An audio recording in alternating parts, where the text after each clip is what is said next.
Today, we're going to step into the shoes of a medical detective. We're going to solve a real case that starts with a simple but really worrying change in one man's everyday life. So let's dive right in.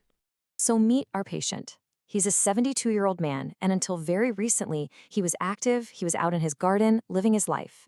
But now, this single sentence is our first major clue. A life that was once full and active is now shrinking, and it's all because he just can't catch his breath. This is our central mystery.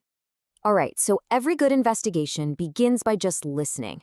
We need to hear the whole story, straight from the patient. What are the clues he's giving us? And wow, the clues are really starting to pile up. It's not just that he gets short of breath when he walks. He's also had episodes of chest pressure. That's a huge warning sign.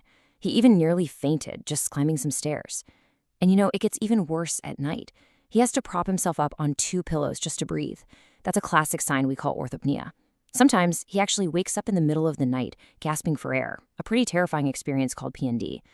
And to top it all off, his feet are swollen by the end of the day. Every single one of these symptoms is a critical piece of the puzzle. Okay, so we've heard what the patient feels. Now we move on to what the doctors can actually see and hear and measure.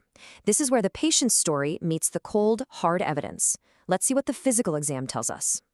Now, at first glance, his vital signs don't seem to be screaming emergency. His heart rate is a little up, sure, but not crazy high. Blood pressure looks okay, and his breathing rate is normal. But here's something absolutely crucial to remember. The human body is a master of compensation. A really serious problem can be raging on the inside while the numbers on the surface look stable because the body is working like crazy just to keep things balanced. And a closer look tells a completely different story. His neck veins are distended. That suggests a kind of traffic jam of blood trying to get back to the heart. Listening to his lungs, the doctor hears crackles. That's literally the sound of fluid where there should only be air. And then the heart itself. The doctor hears a very specific, harsh, late-peaking systolic murmur. This sound is so loud, so distinct, that you can actually hear it radiating all the way up into the carotid arteries in his neck. This isn't just a clue, it's a 5-alarm fire bell. So let's take stock. We have the patient's story. The fatigue, the near fainting, the breathing trouble, and we have the physical evidence, the fluid, and especially that very specific heart murmur. All the pieces are finally on the board. It's time to connect the dots. So just take a second. Think like the doctor in that room. What single underlying problem could possibly explain this entire cascade of symptoms, from his swollen feet all the way to that telltale sound in his heart?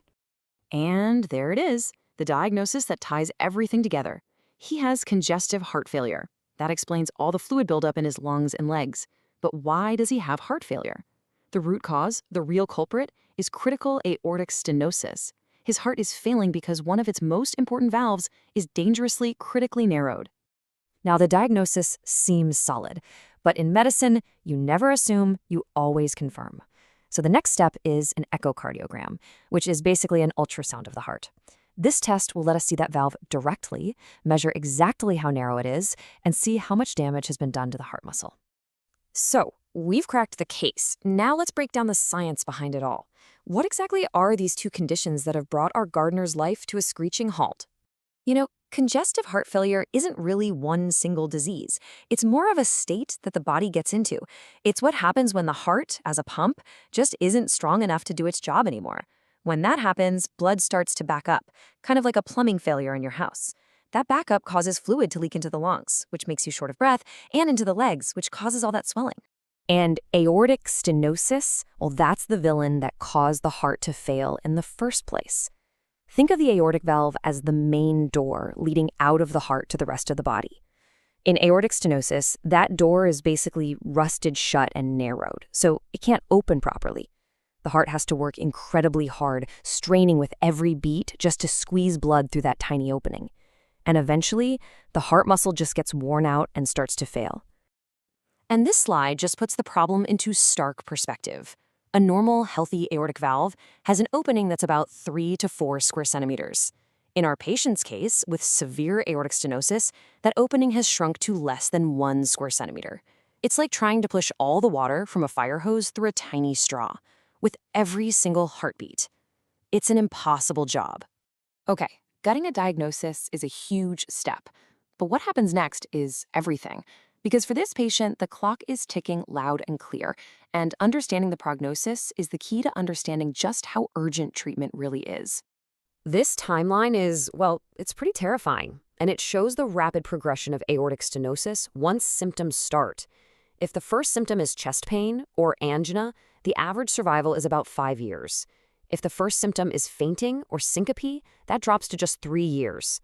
But once the patient develops heart failure, which is exactly where our patient is, the average survival plummets to only 2 years. He's in the most advanced, most dangerous stage of this disease. So, the goals of treatment are crystal clear. Number one, we have to get that fluid off him so he can breathe again. But that's just a temporary fix. The real goals are to stop this disease in its tracks and, most importantly, to save his life. And here's the bottom line. Medications alone are not going to cut it. To truly fix the problem, you have to fix the broken part. The definitive, life-saving treatment is an aortic valve replacement. You have to physically go in, take out that narrowed, failing valve, and replace it with a new one that works. And that just leaves us with this final, powerful question. This whole case, from just feeling a little breathless in the garden, all the way to the brink of major surgery, shows us both how fragile the body can be and how incredible modern medicine is. It really is a race against time to repair the single most important organ we have.